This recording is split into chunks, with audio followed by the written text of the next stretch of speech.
Hi guys, welcome back to Idi Amin TV. Today we bring to you the interesting story of the most brutal dictator to ever rule on the face of the earth.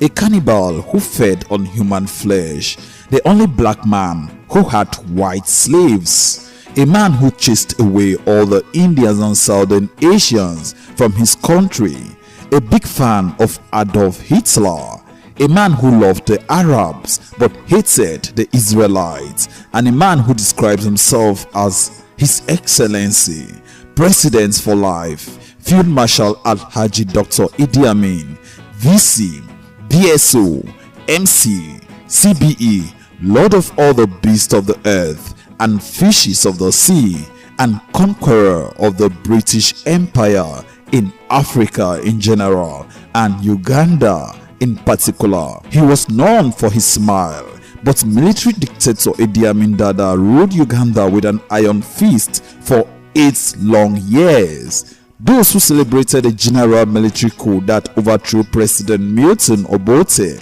in 1971 had no idea how violent and tyrannical the next decade would be.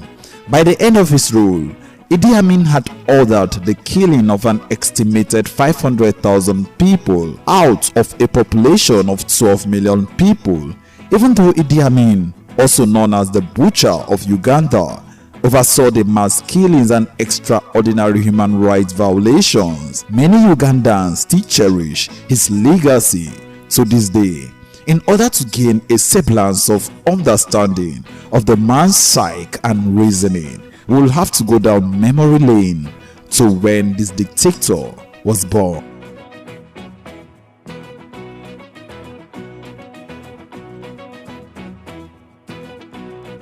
Idi Amin was born Idi Amin Dada Oumee in Uganda Northwest near the borders of Sudan and Congo. His exact birth date is unknown, but most researchers believe he was born around the year 1925. Idi Amin's father was a farmer and a member of the Kakwa tribe in Uganda, a tribe indigenous to Uganda, Congo, and Sudan.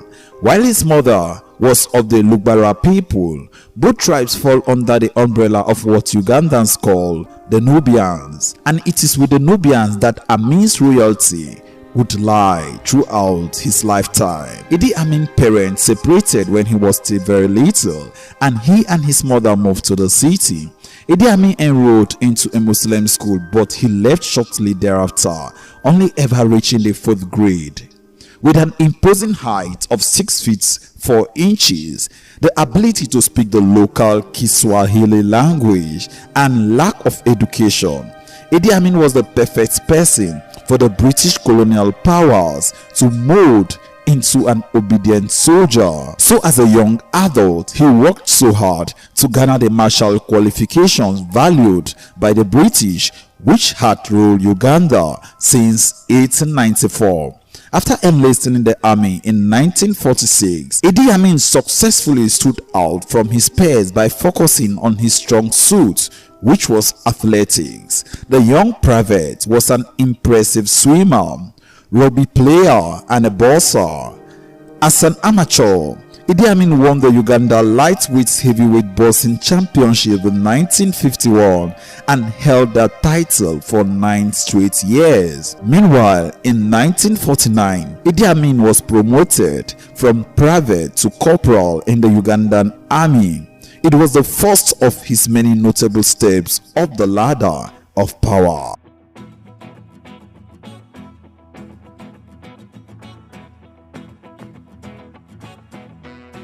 Though Idi Amin would later use his anti-imperialist sentiment to inspire public support, the early 1950s were a different time. Here, Idi Amin would act in the opposite manner, helping the British maintain control of its African protectorate by fighting against the Mau Mau African freedom fighters in Kenya and the rebel fighters in Somalia. He quickly began to garner a reputation as a ruthless soldier and steadily rose through the military ranks. In 1957, he was promoted to sergeant major and commanded his own platoon. 2 years later, Idi Amin was given the rank of Effendi, the highest rank available to native-born soldiers in Uganda. By 1962, Idi Amin had the highest rank of any African in the military. Despite his increasing military clout, Idi Amin Dada soon got in trouble for his ruthless ways. In 1962, after a simple assignment to root out cattle stealers, it was reported that Idi Amin and his men had committed brutal atrocities. British authorities in Nairobi exhumed the bodies and found that the victims had been tortured and beaten to death. Some had been buried alive. Since Idi Amin was one of the only two high-ranking African officers and Uganda was nearing its October 9, 1962 independence from Britain, Obote and British officials decided not to prosecute Idi Amin. Instead, Obote promoted him and sent him to the United Kingdom for further military training. More importantly, according to history, Idi Amin and Prime Minister Obote formed a lucrative alliance in 1964, rooted in an expansion of Ugandan army and various smuggling operations. Meanwhile, Obote further promoted Idi Amin to the rank of a major in 1963 and to colonel in 1964. In 1966, the Ugandan parliament charged Idi Amin with misappropriating $350,000 worth of gold and ivory from guerrillas in the Congo he was supposed to supply with arms. In response, Idi Amin forces arrested the 5 ministers who raised the issue, and Obote suspended the constitution, appointing himself the president of Uganda. 2 days later, Idi Amin was put in charge of Uganda's entire military and police force. 2 months later, Obote sent tanks to attack the palace of Mutesa II, the king of the Baganda tribe, with whom he shared power.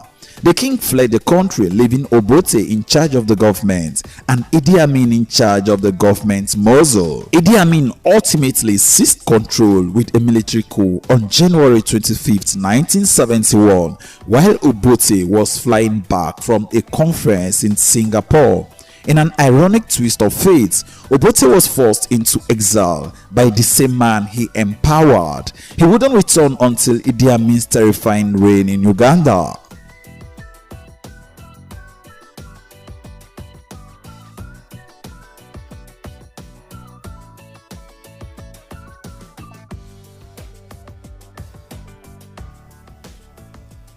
Ugandans were generally enthusiastic about Idi Amin taking control. To them, the new president wasn't merely a military leader, but a charismatic man of the people. People danced in the streets. He wasted no opportunity to shake hands, pose for pictures, and dance the traditional dances with commoners in the country.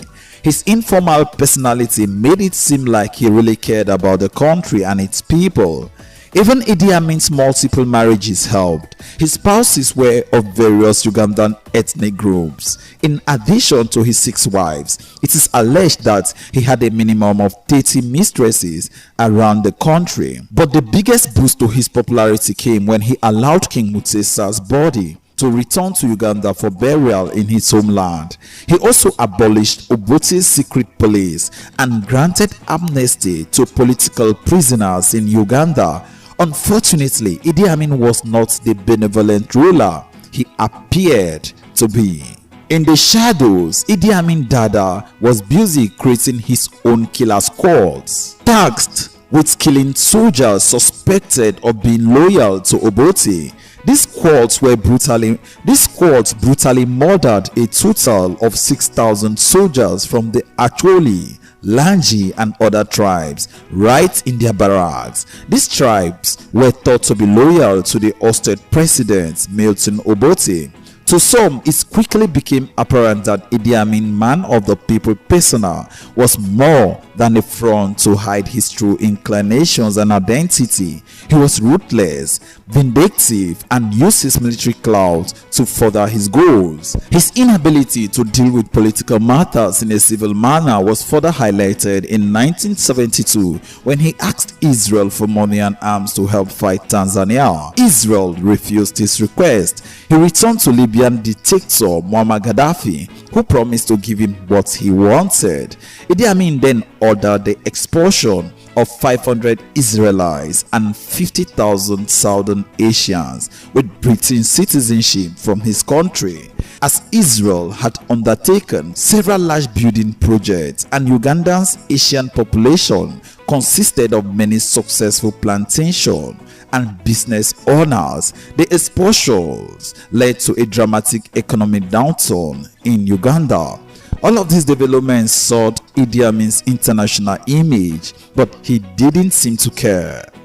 By the mid-1970s, the Ugandan dictator grew increasingly erratic, repressive, and corrupt. He routinely changed his personnel, altered travel schedules and modes of transportation, and slept in different places whenever he could. Meanwhile, to keep his troops loyal, Idi Amin showered them with expensive electronics, whiskey, promotions, and fast cars. He also handed over businesses previously owned by Ugandan Asian population to his supporters and allies. More importantly, Idi Amin continued to oversee the murder of an increasing number of his countrymen. Tens of thousands of Ugandans continued to be violently killed on ethnic, political, and financial grounds. His method of murder became increasingly sadistic. Rumors spread that he kept human heads in his refrigerator. He reportedly ordered 4,000 disabled people to be thrown into the Nile to be torn apart by crocodiles, and he confessed to cannibalism on several occasions. In one of the occasions, he said, and I quote, "I have eaten human meat."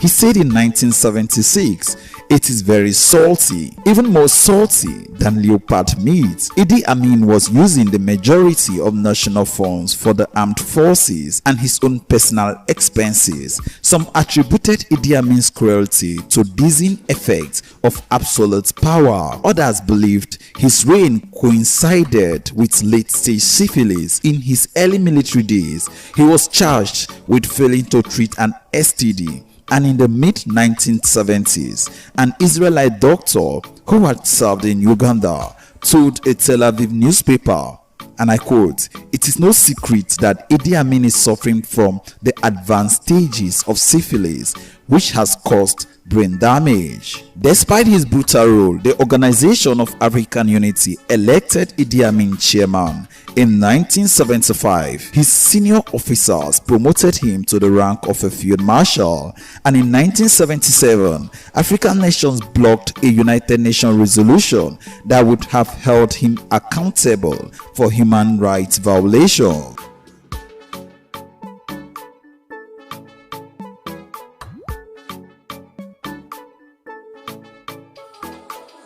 In June 1976, Idi Amin made one of his most infamous decisions by aiding Palestinian and leftist militants who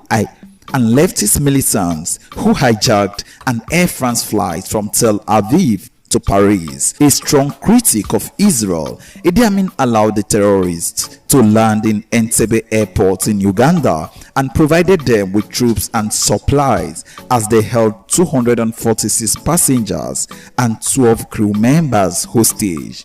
But instead of giving up, Israel sent a team of elite commandos to rescue the hostages in a surprise attack on Entebbe airport during the night of July 3rd. In what turned out to be one of the most successful and daring rescue missions in history, 101 of 105 remaining hostages were liberated by the Israelite army.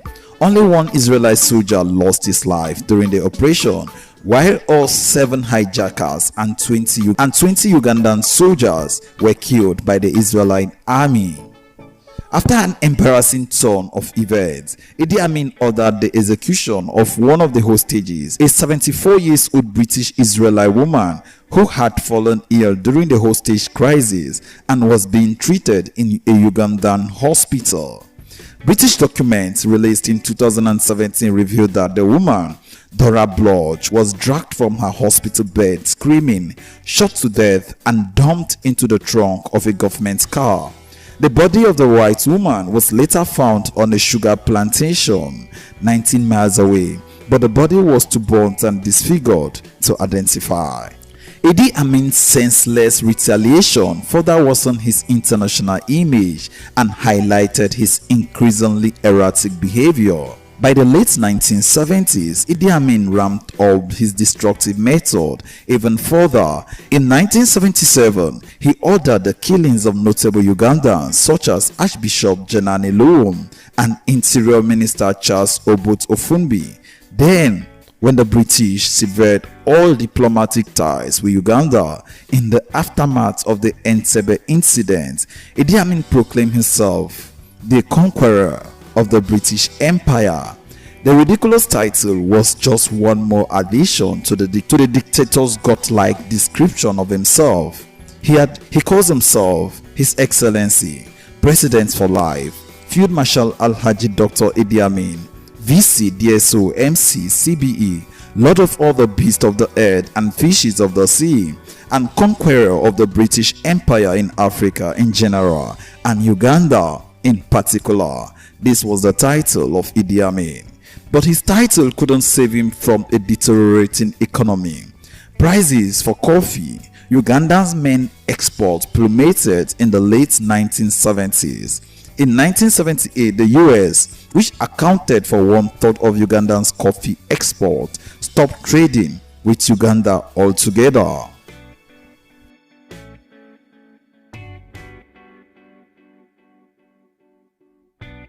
With a deteriorating economy and popular opposition to his rule, Idi Amin's hold on power was growing increasingly weak. By this point, many Ugandans had fled to the UK and other African countries, while many of his troops had mutinied and fled to Uganda. In an unexpected turn of events for the despot, Tanzania forces not only fought off the attack, but invaded Uganda.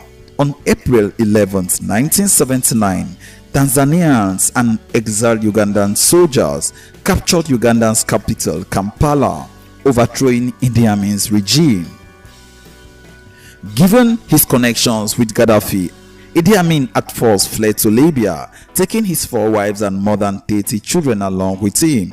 Eventually, they moved to Jeddah in Saudi Arabia. He remained there until 1989 when he used a fake passport to fly to Kinshasa in the Democratic Republic of Congo. In the end, the brutal dictator brought economic ruin, social unrest, and oversaw the murder of up to 500,000 people. There is no denying that his nickname, the Butcher of Uganda, was well earned and deserved.